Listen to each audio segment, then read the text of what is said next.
Chandanni has brought together a wonderful group of teachers of yoga, of meditation, of kirtan, inspiring speakers, as well, of course, as participants who have come in from so many countries. So I'll ask Chandanni to please share a few words with all of us. First of all, I'd like to say it's an absolute honor to be here today in this sacred land, this mystical land of India, where each one of us, no matter where we're from, deep down on a cellular level, there's a very deep connection with. And even if the sights and sounds culture is new for us, most everyone that comes here, their heart explodes into 1,000,001 pieces, and they don't quite know why. Perhaps it's the smile on the faces of the friendly people. Perhaps it's the colors, the magnificent nature, landscape. Perhaps it's deep connection to Dharma. But it's beyond all of that. There's something that pulls us here. It's beyond that which appears, that which is manifest. And that pull is the call of the mother. We refer to India as Mother India. We don't refer to any other country as mother, I don't think. Do we? No. I'm not sure, but so the significance, because really, if we break it down, really, I mean, honestly, I think Prem Babaji, you were speaking about you said that life is like a soap bubble. It just goes like that. So really, our existence here on earth is fleeting, it's so transitory. And really, the divine feminine, the resurgence of the divine feminine, which has been lost culturally, which has been lost geographically. I mean, if we are objective about it, it's not really a subjective issue. Objectively, we have lost touch with the divine feminine, which is why we've transcended into a decline. We have transcended. We've transcended aspects that we shouldn't have transcended, meaning that it's a lot like tree pose. You know tree pose in yoga, where your foot is on the ground and your arms reach up to the ceiling. Well, we transcended something. We sent spaceships to the moon, and we developed all these amazing things people are working on, increasing our lifeline to 500 years plus. And I think we're maybe 50 or 60 years away from that.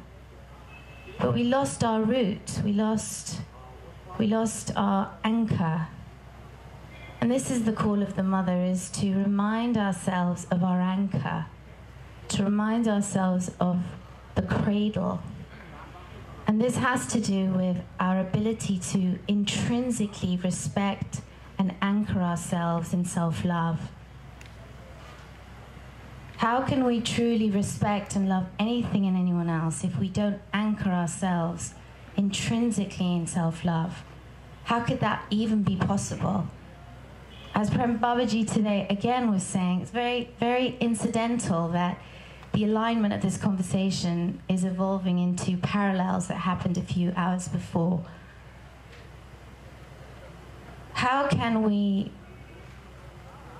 be spiritual or serve humanity, feed the poor, clean our rivers, if intrinsically we're not anchored, we're not connected to our own selves? Then it's like putting a Band-Aid on something, and we've spent the last, I don't know, maybe 2,000 years putting a Band-Aid on ourselves.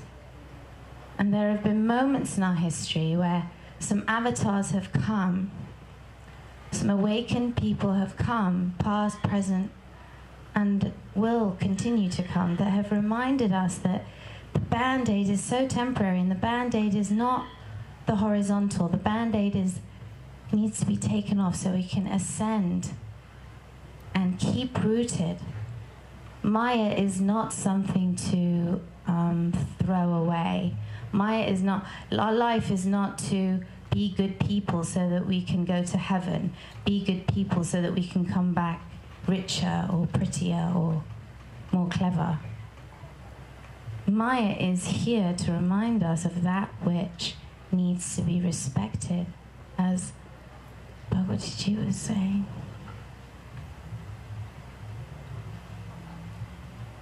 If we're not total in ourselves, then we can clean up that Ganga today and tomorrow, and it will still become polluted.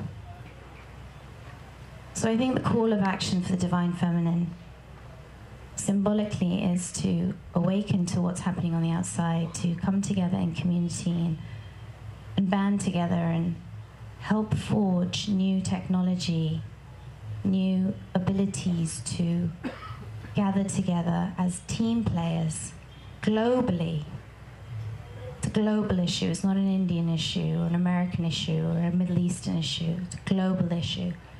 To forge ahead with those requirements, those technologies, but most importantly, to understand the anchor within ourselves, to understand the love within ourselves, to understand, to connect with the day and the night within ourselves, to take responsibility within ourselves, to truly, truly love ourselves, to look in the mirror beyond what we physically look like and say, I love you, to yourself, I respect you.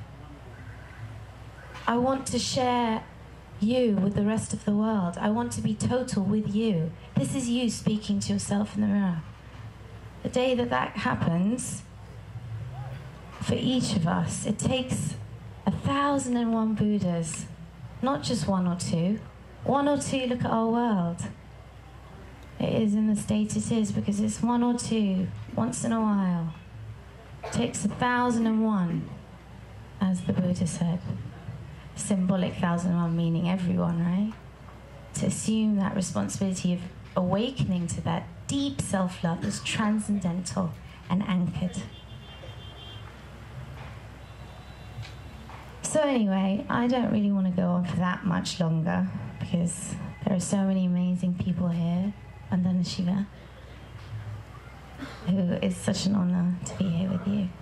Thank you for everything. Thank you.